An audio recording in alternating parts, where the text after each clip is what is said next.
Jesus freak here. If you see me doing anything with my left eye right now, it's my bad eye. So, it tends to act up a lot. Anyway, I know there's a few people might know me from hanging around YouTube channels associated with the Righteous Reformation. I don't know if any of them have followed me here.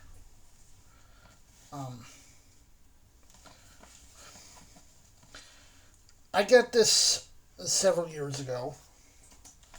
The person I got it from never used it. She is actually the mother-in-law, I believe, of the pastor at my church. I shouldn't say my church because I'm not a member of anything. But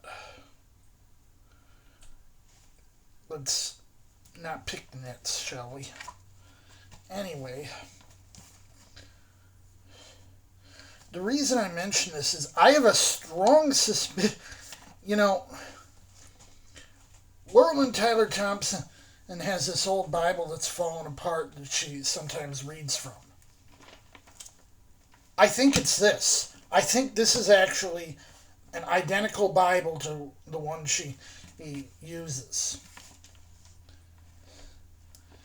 And this is the Thompson Chain Reference 4th edition. It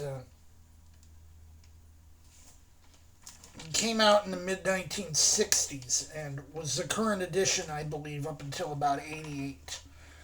So it's very plausible that... And it looks the same from what I've seen. You know, I've only seen little bits and pieces of her showing it on the camera. But the Thompson Chain Reference has a distinct look about it. It has the reference suite off in the columns, and they're very wide columns, so that the text columns are much narrower.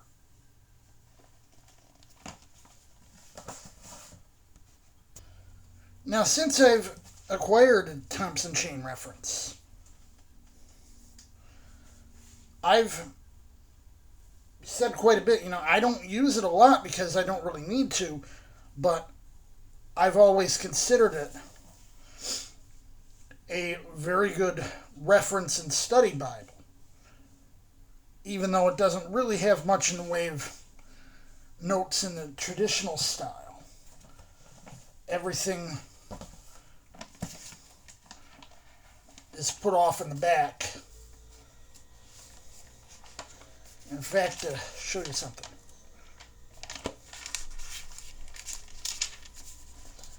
Here's the end of the Bible.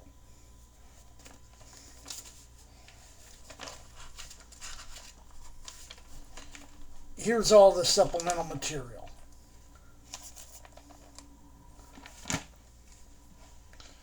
Well, I've mentioned before, I have other Thompson Chain Bibles.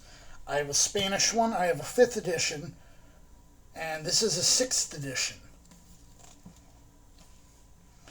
And this was big to me because Zondervan, when they got the rights, I mean, they had license already. The Spanish one was published by Zondervan when it was still under Kirkbride. So, but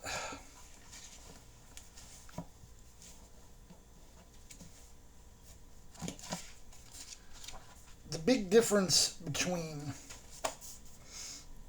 the old Thompson and the new Thompson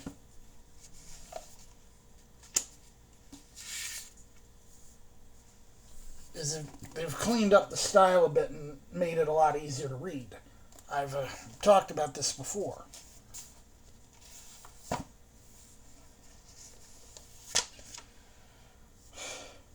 They even redid all the artwork. But you see,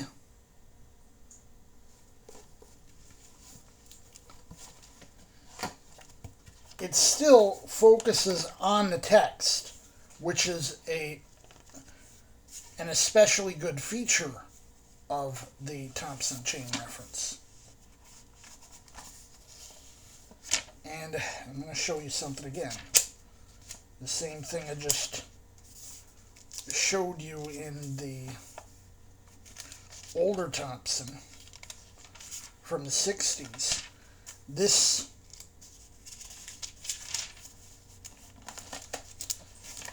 Thompson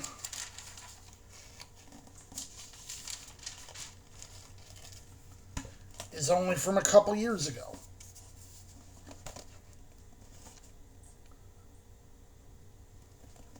Still got a lot of helps in the back. Now, it doesn't surprise me that, being that she was a missionary's kid, as I understand, and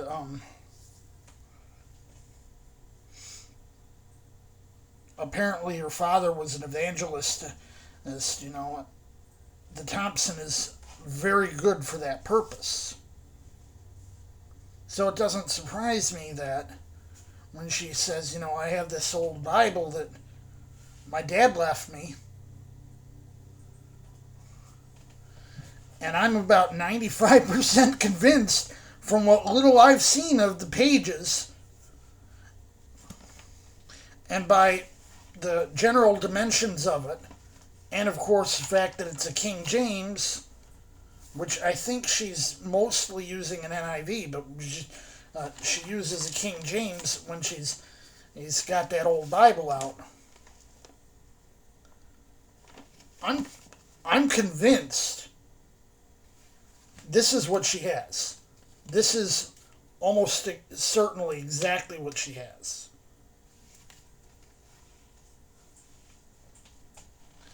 Yes, I pay attention to those little details. Just like how the one day I was watching the unction,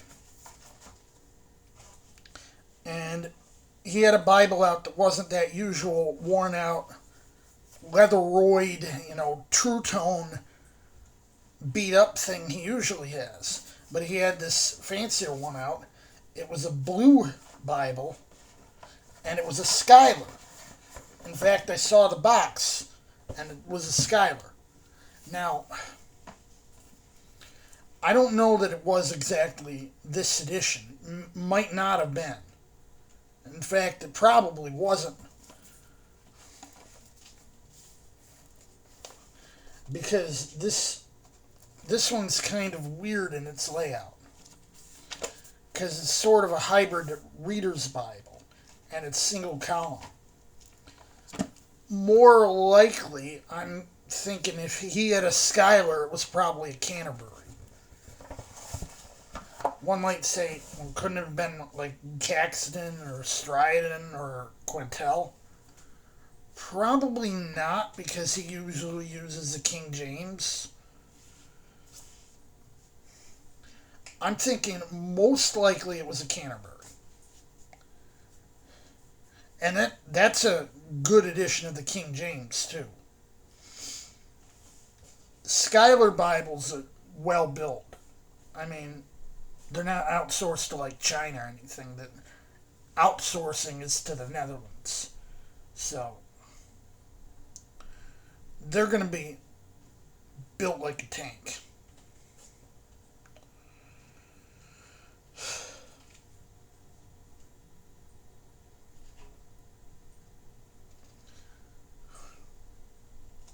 Anyway, just decided to get a little bit random while I was waiting for Ohio for Freedom to start up a video, and probably a half an hour from the time I upload this. Yeah, I know, not really my faith tradition. I don't really care. I like to think I'm on the same side as the Righteous Reformation, even if they're mostly Pentecostals, and I'm absolutely not a Pentecostal. because I'm a firm believer in standing up for what I believe is right. Would Jesus freak out?